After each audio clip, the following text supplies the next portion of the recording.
8월 18일 금요일입니다. 오늘 아침 신문은 어떤 소식 다뤘는지 짚어보겠습니다. 이현웅 아나운서가 정리해왔습니다. 어서 오십시오. 안녕하십니까? 네. 자, 첫 번째 기사부터 보겠습니다. 자, 윤석열 대통령이 한미일 정상회의 참석을 위해서 출국을 한 상황인데 이제 하루 정도 앞두고 있습니다. 어떤 이야기가 오갈지 또 어떤 모습이 연출될지 많은 분들이 궁금해하실 것 같아요. 네, 그렇습니다. 현재 전해지고 있는 회의의 주요 내용은 앞선 리포트로 다들 들으셨을 것 같고요. 그리고 지금 아래쪽에 기사 제목을 보면 삼국 정상 노타이 옷차림에 격이 없는 케미 과시할 듯이라고 되어 있습니다. 예. 이 기사의 내용을 보면 삼국 정상회의의 드레스 코드가 정장의 넥타이 차림이 아닌 보다 편안한 모습일 가능성이 있다고 하고요. 또 캠프 데이비드 숲속을 걸으면서 편안하게 대화하는 장면이 펼쳐질 수 있다고 보고 있었습니다. 그리고 배석자 없이 자유롭게 의견을 교환하는 비공개 토론, 리트리트 성격의 자리도 포함될 거라고 내다보고 있습니다.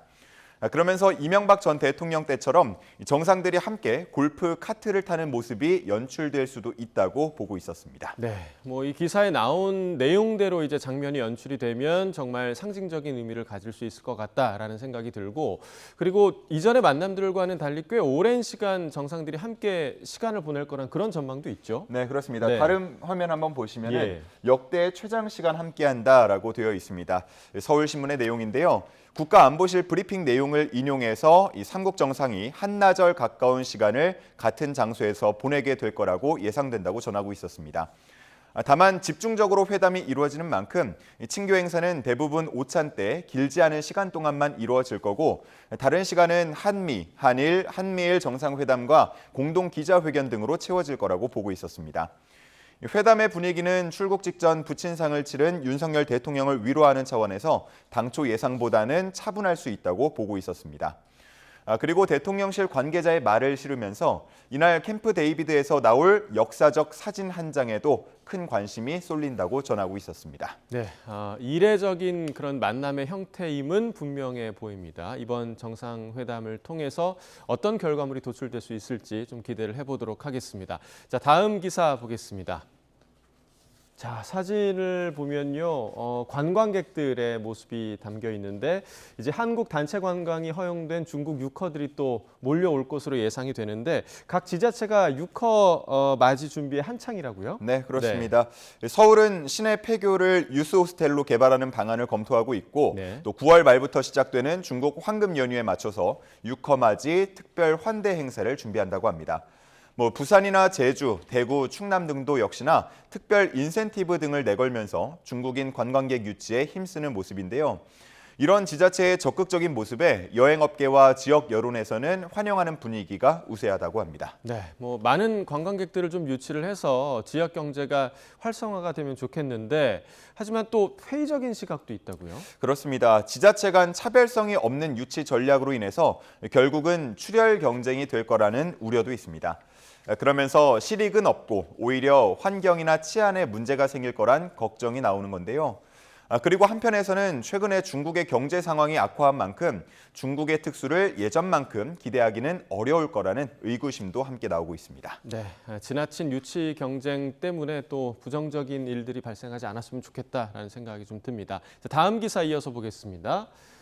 자, 오른쪽에 보시면 닭고기 사진인 것 같은데 지금 본사에서 상태가 좋지 않은 재료를 보내줬다, 그런 내용인가 봐요? 네, 그렇습니다. 네. 프랜차이즈 업체의 경우는 본사가 품질 통일성을 유지하기 위해서라는 명목으로 필수 품목에 대해서 본사에서만 구매하도록 하고 있죠.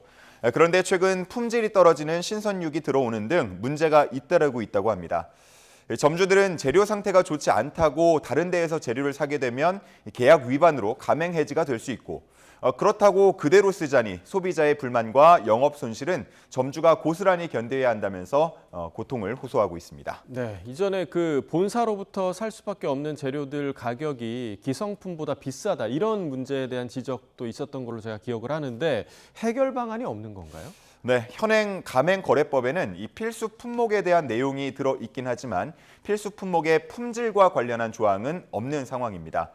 즉 본사에게 유리한 조항이 전부라고 볼 수가 있겠는데, 하지만 점주와 소비자의 불만이 커지면서 공정거래위원회는 다음 달 발표할 필수 품목 운영제도 정비 방안에 이 품질과 관련한 대책을 포함시킬 걸로 알려지고 있습니다. 네. 품질이 좋지 않으면 결국 본사에도 피해가 갈 수 있는 문제라고 저는 생각을 하는데 비용을 조금 아끼려다가 더 큰 거를 잃는 그런 우를 범하지 않았으면 좋겠습니다. 자, 다음 기사 보겠습니다. 자, 조선일보 기사인데요. 오른쪽 위쪽이네요. 와인 대국 프랑스가 포도밭을 갈아엎는다. 최근 어떤 내용인가요? 예, 프랑스 그리고 그 중에서도 보르도 지역이라고 하면 역시나 와인이 바로 떠오르는데요. 예. 그런데 최근 보르도 일대 1,300여 개 농가가 포도 경작을 중단하고 다른 작물 농사를 할 것을 검토하고 있다고 합니다. 그 이유는 수익성이 악화하고 있기 때문인데요. 최근 레드와인 가격이 21% 정도 떨어졌다고 합니다. 네. 자, 가격이 떨어졌다라는 거는 수요가 줄었다는 의미인가요? 네, 그렇게 볼 수가 있겠습니다. 예. 프랑스 젊은 층의 와인 사랑이 식은 게 주요 이유 중 하나라고 전하고 있었는데요. 프랑스 한 방송사 조사에 따르면 18세부터 35세의 레드와인 소비량이 10년 사이에 32%나 감소했다고 합니다. 이들은 와인 대신 수제 맥주를 마시고 있다고 하는데요. 올해 처음으로 맥주 판매량이 와인 판매량을 앞지를 거라는 예상도 현지에서는 나온다고 합니다. 그리고 최대 수입국이었던 중국이 수입을 줄이고 있다는 점, 그리고 폭염으로 인해서 작황이 나빠지고 떫은 맛이 강해지고 있다는 것도 영향을 주고 있다고 전했습니다. 네, 요즘 또 우리나라에서는 또 위스키 선호하는 분위기도 굉장히 강하잖아요. 그러니까 소비자들의 선택이 굉장히 다양해진 결과인 것 같은데 와인 좋아하는 사람으로서 좀 아쉬운 기사가 아닌가 좀 생각이 듭니다. 자, 마지막 기사 보겠습니다. 자, 이번에는 독일 얘기인데요. 독일의 연립정부가 대마의 부분 합법화를 인정을 했다고요. 네, 그렇습니다. 최근에 관련법 개정안을 의결했는데요. 이 내용을 보면 개인이 최대 25g의 대마를 소지할 수 있고 또 세 그루까지 직접 재배도 가능하도록 했습니다. 이미 불법 거래와 사용이 많기 때문에 암 시장을 양성화하고 또 소비자의 안전한 대마 사용을 독려할 수 있다는 취지인데요.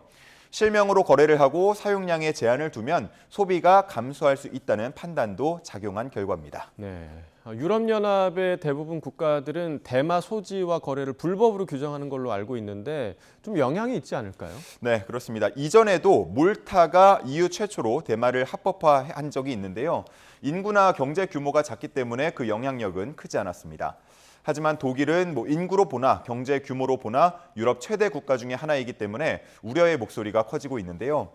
유럽 국가들은 왕래가 또 자유롭기 때문에 이 독일이 대마의 공급이나 유통 허브가 될 거라는 우려도 함께 나오고 있습니다.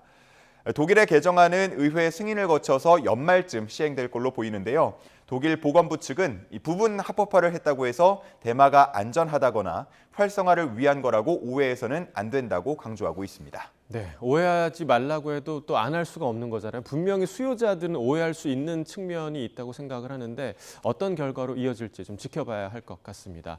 굿모닝 브리핑 이현웅 아나운서와 함께했습니다. 고맙습니다. 감사합니다.